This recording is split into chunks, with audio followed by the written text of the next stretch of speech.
사랑하는 성도 여러분, 오늘도 이렇게 귀한 시간을 함께하게 되어 참으로 감사합니다.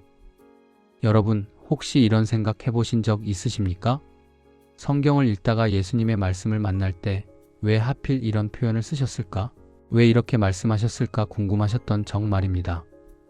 우리는 매주 교회에서 말씀을 듣고 큐티를 하고 성경을 읽습니다. 그런데 가끔은 예수님의 말씀이 너무 어렵게 느껴질 때가 있지 않습니까? 왜 비유로 말씀하셨을까? 왜 직접적으로 말씀하지 않으셨을까? 왜 이렇게 강하게 책망하셨을까 하는 의문이 들 때가 있습니다. 오늘 이 시간 우리는 함께 예수님의 말씀 속으로 깊이 들어가 보려고 합니다.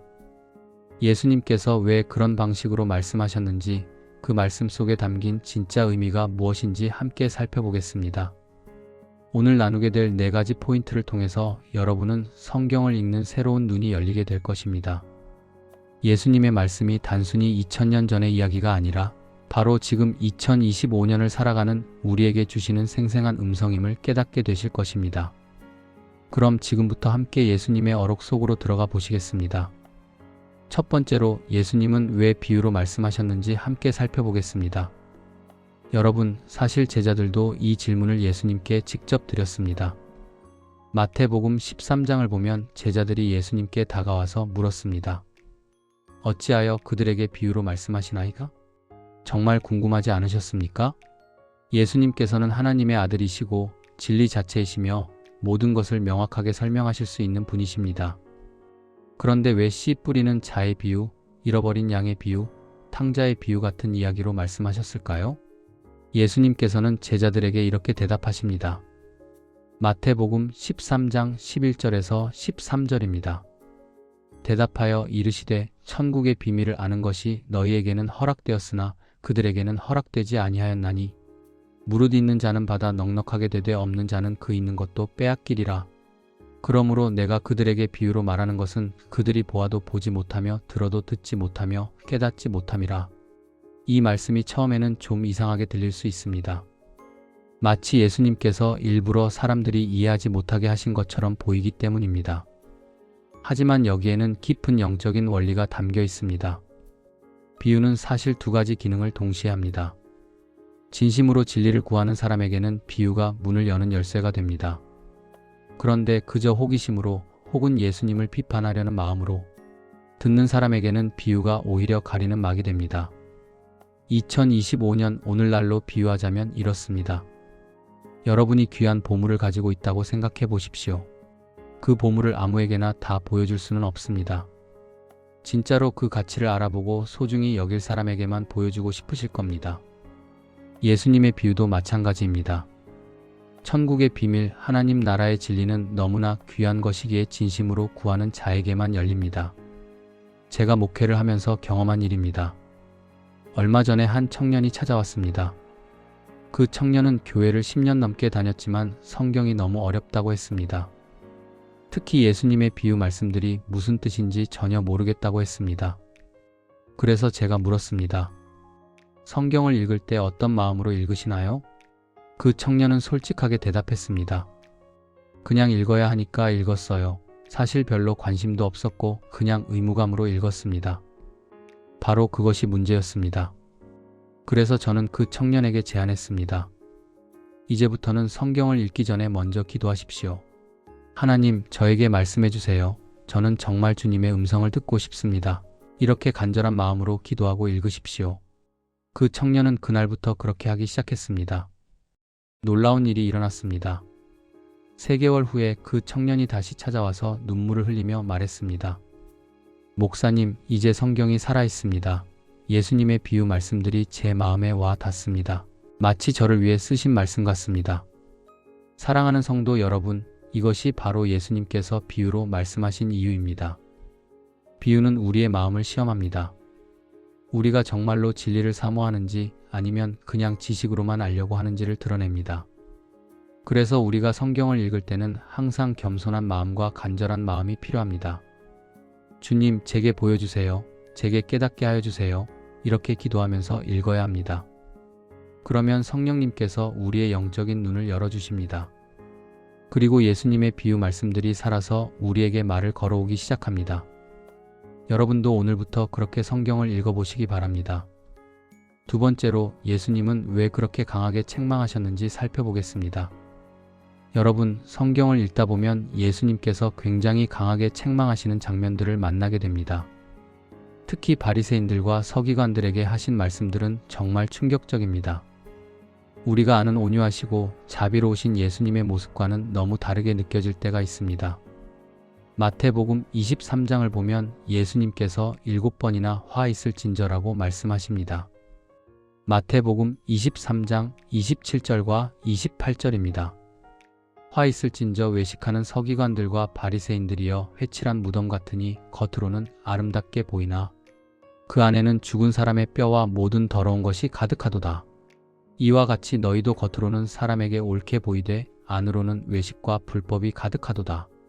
회칠한 무덤이라니 정말 강한 표현 아닙니까? 왜 예수님께서는 이렇게까지 강하게 말씀하셨을까요? 혹시 예수님께서 화가 나셔서 감정적으로 말씀하신 걸까요? 아닙니다. 전혀 그렇지 않습니다. 예수님의 책망 속에는 사실 깊은 사랑이 담겨 있습니다. 의사가 환자를 진료할 때를 생각해 보십시오. 만약 환자에게 암이 발견되었는데 의사가 괜찮습니다. 별일 아닙니다. 라고 한다면 그것이 진짜 사랑일까요? 아닙니다. 그것은 무책임입니다. 진짜 사랑하는 의사라면 환자에게 정확하게 말해줍니다. 당신에게 암이 있습니다. 지금 당장 치료받지 않으면 생명이 위험합니다. 이것이 진짜 사랑입니다. 예수님께서 바리새인들을 강하게 책망하신 이유도 바로 이것입니다.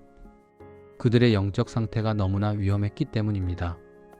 겉으로는 경건한 척, 의로운 척하면서 속으로는 교만과 위선으로 가득했습니다. 더 심각한 것은 그들이 백성들을 잘못된 길로 인도하고 있었다는 것입니다. 마태복음 23장 13절입니다. 화 있을진저 외식하는 서기관들과 바리새인들이여 너희는 천국 문을 사람들 앞에서 닫고 너희도 들어가지 않고 들어가려 하는 자도 들어가지 못하게 하는도다. 이것이 얼마나 무서운 일입니까? 그들 자신도 천국에 못 들어갈 뿐 아니라 다른 사람들까지 막고 있었던 것입니다. 예수님께서는 이것을 보시고 그냥 넘어가실 수 없으셨습니다. 영혼들이 멸망으로 가고 있는데 어떻게 침묵하실 수 있겠습니까? 그래서 예수님께서는 강하게 책망하신 것입니다. 깨어나라, 회개하라, 너희가 가고 있는 그 길이 멸망의 길이다. 이것은 분노가 아니라 절박한 사랑의 외침이었습니다. 2025년 오늘날 우리 시대에도 이런 일들이 있습니다. 얼마 전에 뉴스에서 본 내용입니다. 한 교회 지도자가 외적으로는 굉장히 경건하고 신실한 것처럼 보였습니다. 많은 사람들이 그를 따랐고 존경했습니다. 그런데 나중에 드러난 것은 그가 성도들의 헌금을 횡령하고 있었다는 사실입니다. 더 충격적인 것은 그가 그것을 하나님의 뜻이라고 정당화하고 있었다는 것입니다.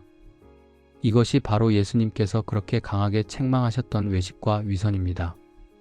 그래서 우리는 예수님의 책망의 말씀을 들을 때 두려워해야 합니다.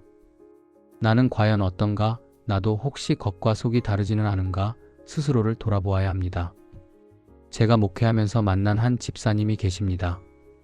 그분은 교회에서 정말 열심히 봉사하셨습니다. 새벽 기도도 빠지지 않고 헌금도 많이 하시고 모든 사람들이 그분을 신실한 신앙인으로 알았습니다.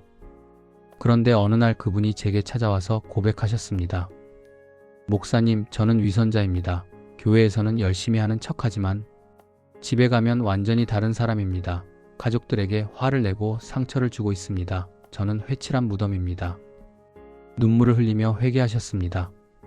그날 저는 그분과 함께 무릎 꿇고 기도했습니다. 그리고 그분은 진정한 변화를 경험하셨습니다. 이제는 교회에서만이 아니라 가정에서도 그리스도의 향기를 풍기는 분이 되셨습니다.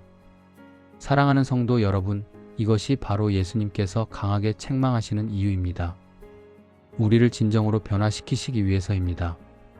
우리의 위선을 깨뜨리고 진실한 신앙인으로 만들기 위해서입니다. 그러니 예수님의 책망의 말씀이 우리에게 들려올 때 두려워하지 마시고 감사하십시오. 그것은 우리를 향한 하나님의 사랑의 표현입니다. 그리고 겸손히 자신을 돌아보고 회개하고 변화되기를 결단하십시오. 세 번째로 예수님은 왜 질문으로 대답하셨는지 살펴보겠습니다.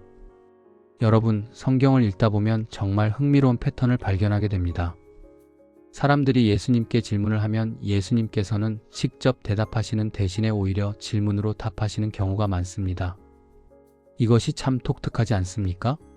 만약 우리가 누군가에게 질문을 했는데 그 사람이 질문으로 답한다면 우리는 좀 답답할 것입니다. 그런데 예수님께서는 왜 이런 방식을 사용하셨을까요? 마가복음 10장을 보면 한 부자 청년이 예수님께 찾아옵니다. 그가 물었습니다. 선한 선생님이여, 내가 무엇을 하여야 영생을 얻으리이다? 아주 중요한 질문입니다. 영생을 얻으려면 무엇을 해야 하는지 묻고 있습니다. 그런데 예수님의 대답을 들어보십시오. 마가복음 10장 18절입니다. 예수께서 이르시되 내가 어찌하여 나를 선하다 일컫느냐, 하나님 한 분 외에는 선한 이가 없느니라. 예수님께서는 그의 질문에 직접 답하지 않으시고 오히려 질문을 하셨습니다. 내가 어찌하여 나를 선하다 일컫느냐? 왜 이렇게 하셨을까요? 예수님께서는 그 청년의 마음속을 꿰뚫어 보셨습니다. 그 청년은 영생을 얻는 방법을 진정으로 알고 싶어 한 것이 아니었습니다.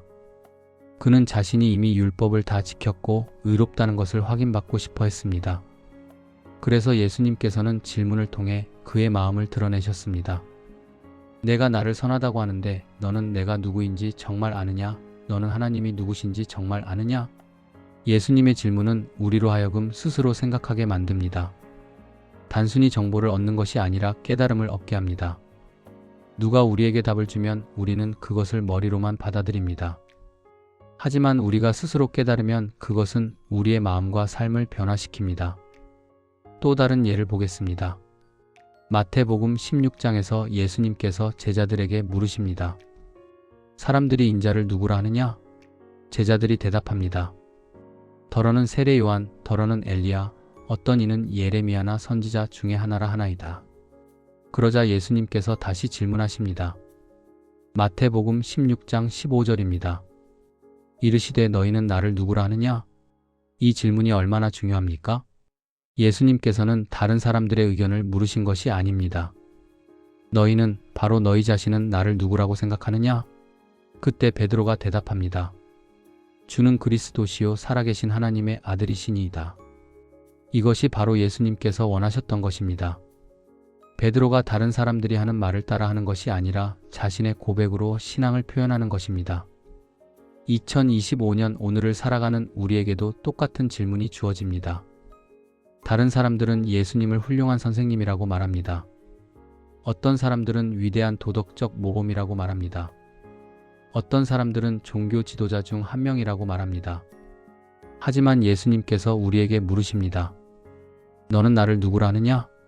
이것은 다른 사람이 대신 대답해 줄 수 없는 질문입니다. 목사가 대신 대답해 줄 수 없고 부모가 대신 대답해 줄 수 없습니다. 바로 나 자신이 대답해야 하는 질문입니다. 제가 전도를 하면서 만난 한 분이 계셨습니다. 그분은 교회를 30년 넘게 다니셨던 분입니다. 그런데 어느 날 제가 물었습니다. 집사님, 예수님이 집사님에게 어떤 분이십니까? 그분이 잠시 말을 못하시더니 이렇게 말씀하셨습니다.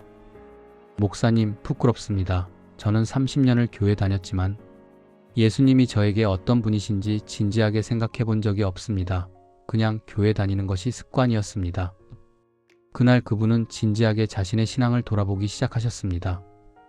그리고 몇 주 후에 다시 만났을 때 그분의 얼굴이 완전히 달라져 있었습니다. 목사님, 이제 알겠습니다. 예수님은 제 구주이십니다. 제 생명이십니다. 제가 살아가는 이유이십니다. 눈물을 흘리며 고백하셨습니다. 사랑하는 성도 여러분, 이것이 바로 예수님께서 질문으로 대답하시는 이유입니다. 우리로 하여금 진지하게 생각하게 만드시기 위해서입니다. 우리의 신앙이 단순히 머리의 지식이 아니라 마음의 고백이 되게 하기 위해서입니다. 그러니 오늘 예수님께서 우리에게 물으시는 질문들을 피하지 마십시오. 너는 나를 누구라 하느냐? 너는 무엇을 위해 사느냐? 너는 정말로 나를 사랑하느냐? 이 질문들 앞에서 진지하게 자신을 돌아보고 정직하게 대답하십시오. 그러면 여러분의 신앙은 더 깊어지고 더 견고해질 것입니다. 네 번째로 예수님은 왜 십자가의 길을 말씀하셨는지 살펴보겠습니다. 여러분, 예수님께서 제자들에게 가장 자주, 가장 강조해서 말씀하신 것이 무엇인지 아십니까? 바로 십자가의 길입니다. 마태복음 16장 24절입니다. 이에 예수께서 제자들에게 이르시되 누구든지 나를 따라오려거든 자기를 부인하고 자기 십자가를 지고 나를 따를 것이니라.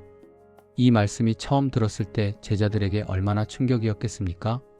십자가는 당시에 가장 끔찍한 형벌의 도구였습니다. 로마 제국이 반역자들과 중범죄자들을 처형하는 방법이었습니다. 그런데 예수님께서는 나를 따르려면 십자가를 지라고 말씀하십니다. 이것은 마치 오늘날 누군가가 나를 따르려면 전기의자를 지라고 하는 것과 같습니다.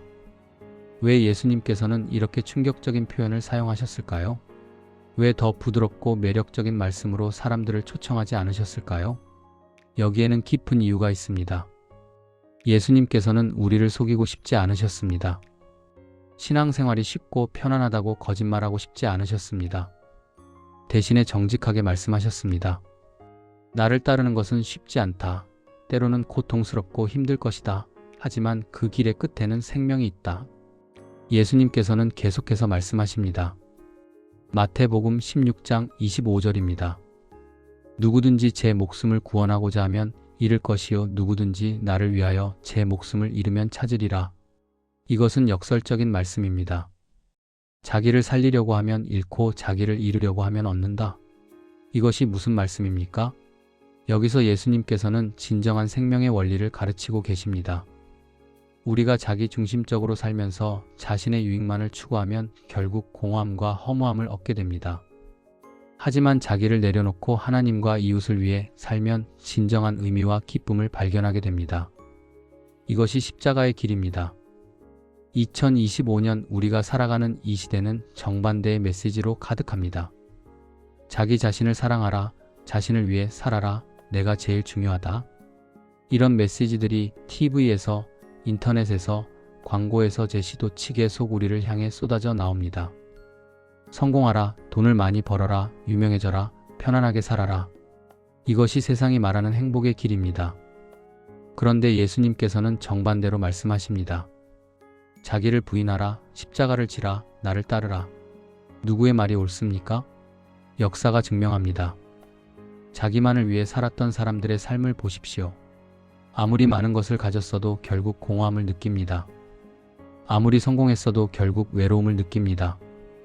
아무리 유명해졌어도 결국 의미를 찾지 못합니다. 하지만 십자가의 길을 걸었던 사람들을 보십시오. 마더 테레사를 보십시오. 그녀는 가난한 자들을 위해 자신을 완전히 내어놓았습니다. 세상의 기준으로 보면 그녀는 아무것도 가진 것이 없었습니다. 하지만 그녀의 삶은 수많은 사람들에게 희망이 되었고 그녀 자신도 깊은 평안과 기쁨을 누렸습니다. 손양원 목사님을 생각해 보십시오. 그분은 자기 두 아들을 죽인 원수를 용서하고 오히려 양아들로 삼았습니다. 세상 사람들이 보기에는 미친 짓이었습니다. 하지만 그것이 바로 십자가의 길이었고 그 길을 통해 놀라운 부흥이 일어났습니다. 제가 아는 한 집사님의 이야기를 나누고 싶습니다. 그분은 IT 회사에서 임원으로 일하시던 분입니다. 높은 연봉을 받고 안정적인 삶을 살고 계셨습니다. 그런데 어느 날 하나님의 음성을 들으셨습니다. 내가 가진 것을 팔아 가난한 자들을 도우라. 처음에는 그 음성을 무시하려고 하셨습니다. 하지만 그 음성이 계속 들렸습니다. 고민 끝에 그분은 결단하셨습니다. 회사를 그만두고 아프리카 선교지로 가기로 하신 것입니다. 주변 사람들이 모두 말렸습니다. 미쳤다. 가족은 어떻게 하려고 그러느냐. 나중에 후회할 것이다. 하지만 그분은 십자가를 지셨습니다. 지금 그분은 아프리카에서 10년째 사역하고 계십니다. 얼마 전에 그분이 한국에 잠시 들어오셔서 간증하셨습니다. 목사님, 제가 회사에서 일할 때는 돈도 많이 벌고 편안했지만 항상 마음 한구석이 비어 있었습니다. 하지만 지금은 물질적으로는 부족하고 육체적으로는 힘들지만 제 삶이 이렇게 의미 있고 기쁠 수가 없습니다. 매일 아침 일어날 때마다 감사가 넘칩니다. 눈물을 흘리며 말씀하셨습니다. 사랑하는 성도 여러분, 이것이 바로 예수님께서 십자가의 길을 말씀하신 이유입니다. 십자가의 길은 고난의 길이지만 동시에 생명의 길입니다. 자기를 잃는 것 같지만 실제로는 자기를 발견하는 길입니다. 죽는 것 같지만 실제로는 사는 길입니다.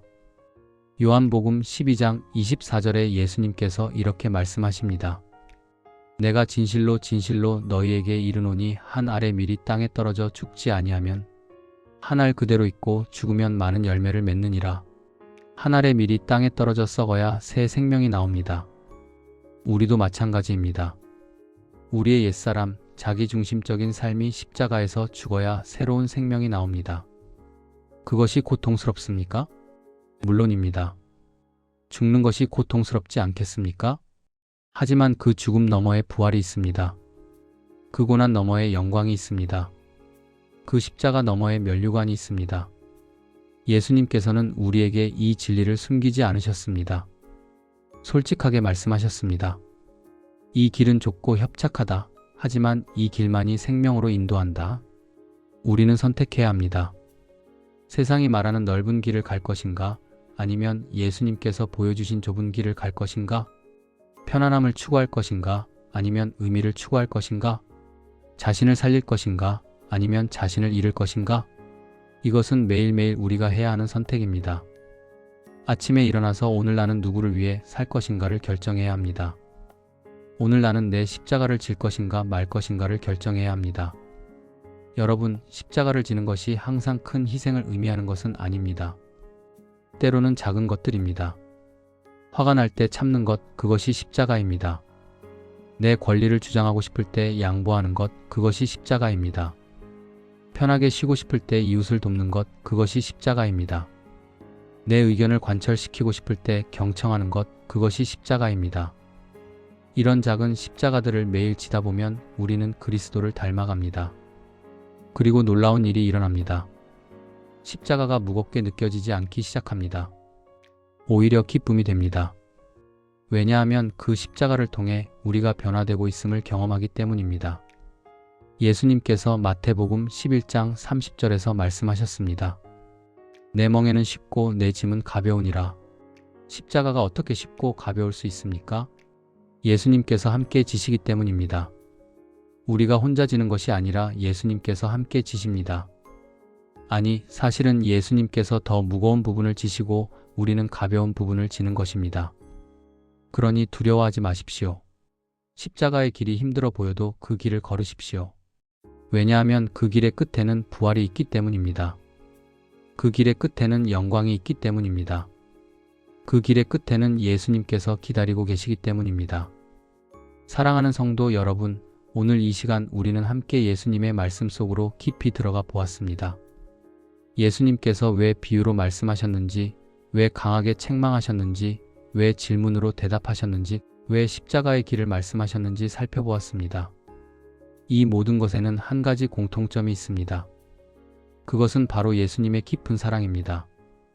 예수님께서는 우리를 진정으로 사랑하시기 때문에 쉬운 말로 속이지 않으셨습니다. 우리를 진정으로 사랑하시기 때문에 우리의 문제를 정확하게 지적하셨습니다. 우리를 진정으로 사랑하시기 때문에 우리가 스스로 깨달을 수 있도록 질문하셨습니다. 우리를 진정으로 사랑하시기 때문에 진정한 생명의 길을 보여주셨습니다. 그리고 무엇보다도 예수님께서는 말씀만 하지 않으셨습니다. 친히 그 길을 먼저 걸어가셨습니다. 십자가를 지라고 말씀만 하신 것이 아니라 친히 십자가를 지셨습니다. 죽으라고 말씀만 하신 것이 아니라 친히 죽으셨습니다. 그리고 부활하심으로 그 길이 생명의 길임을 증명하셨습니다. 이제 우리가 해야 할 일은 무엇입니까? 예수님의 말씀을 단순히 지식으로만 아는 것이 아니라 삶으로 실천하는 것입니다. 오늘부터 성경을 읽을 때 다르게 읽으십시오. 예수님의 비유 말씀을 만날 때 성령님께 간구하십시오. 주님, 이 비유가 저에게 무엇을 말씀하시는지 깨닫게 하여 주세요. 예수님의 책망의 말씀을 만날 때 겸손히 자신을 돌아보십시오. 이 말씀이 혹시 나를 향한 것은 아닌가? 나에게도 회칠한 무덤 같은 모습이 있지 않은가? 예수님의 질문을 만날 때 진지하게 대답하십시오. 너는 나를 누구라 하느냐? 너는 나를 사랑하느냐? 그리고 십자가의 길을 걸으십시오. 매일 아침 일어나서 오늘 나는 무엇을 위해 살 것인가를 물으십시오. 나 자신을 위해 살 것인가? 아니면 하나님과 이웃을 위해 살 것인가? 그리고 작은 십자가라도 기꺼이 지십시오. 그러면 여러분은 경험하게 될 것입니다. 성경 말씀이 살아서 여러분에게 말을 걸어오는 것을 경험하게 될 것입니다. 예수님께서 단순히 2000년 전의 인물이 아니라 지금 여기서 함께 하시는 살아계신 주님이심을 경험하게 될 것입니다. 십자가의 길이 고난의 길이 아니라 기쁨의 길임을 경험하게 될 것입니다. 그리고 무엇보다도 여러분의 삶이 변화되는 것을 경험하게 될 것입니다. 더 이상 공허하지 않고 의미로 가득 찬 삶을 살게 될 것입니다. 더 이상 외롭지 않고 예수님과 동행하는 삶을 살게 될 것입니다. 더 이상 두렵지 않고 확신을 가지고 살게 될 것입니다. 이것이 바로 예수님께서 우리에게 주기 원하시는 삶입니다. 풍성한 생명, 영원한 생명, 의미 있는 생명입니다. 사랑하는 믿음의 가족 여러분, 오늘 이 말씀이 여러분의 마음에 깊이 새겨지기를 기도합니다. 그리고 이 말씀이 단순히 귀로 듣고 끝나는 것이 아니라 여러분의 삶을 실제로 변화시키는 능력이 되기를 기도합니다. 오늘 이 영상이 여러분에게 도움이 되셨다면 좋아요 버튼을 눌러주시고 구독과 알림 설정도 부탁드립니다. 그리고 여러분의 생각과 간증을 댓글로 나누어 주시면 감사하겠습니다. 여러분은 예수님의 어떤 말씀이 가장 마음에 와닿으셨습니까? 예수님의 말씀을 통해 어떤 변화를 경험하셨습니까? 댓글로 나누어 주시면 함께 은혜를 나눌 수 있을 것입니다. 그리고 이 영상이 도움이 필요한 다른 분들에게도 전해질 수 있도록 공유 부탁드립니다. 지금 이 순간에도 예수님의 말씀을 이해하지 못해 고민하는 분들이 계실 것입니다. 성경이 어렵다고 느끼시는 분들이 계실 것입니다. 신앙생활이 막막하다고 느끼시는 분들이 계실 것입니다. 이 영상이 그분들에게 작은 빛이 되고 도움이 될 수 있기를 바랍니다. 주님의 이름으로 축복합니다. 여러분의 가정에 하나님의 평강이 가득하기를 기도합니다. 여러분의 삶에 하나님의 인도하심이 있기를 기도합니다. 여러분이 날마다 예수님과 더 깊이 교제하며 그분을 닮아가기를 기도합니다. 여러분이 십자가의 길을 기쁨으로 걸어가며 부활의 영광을 경험하기를 기도합니다. 그리고 무엇보다도 여러분이 날마다 성경 말씀을 읽을 때 성령님께서 여러분의 눈을 열어주시고 귀를 열어주셔서 하나님의 음성을 생생하게 들을 수 있기를 기도합니다. 하나님께서 여러분을 사랑하십니다. 예수님께서 여러분과 함께 하십니다. 성령님께서 여러분을 인도하십니다. 오늘도 승리하는 하루 되시기를 축복합니다. 다음 영상에서 또 만나 뵙겠습니다. 샬롬.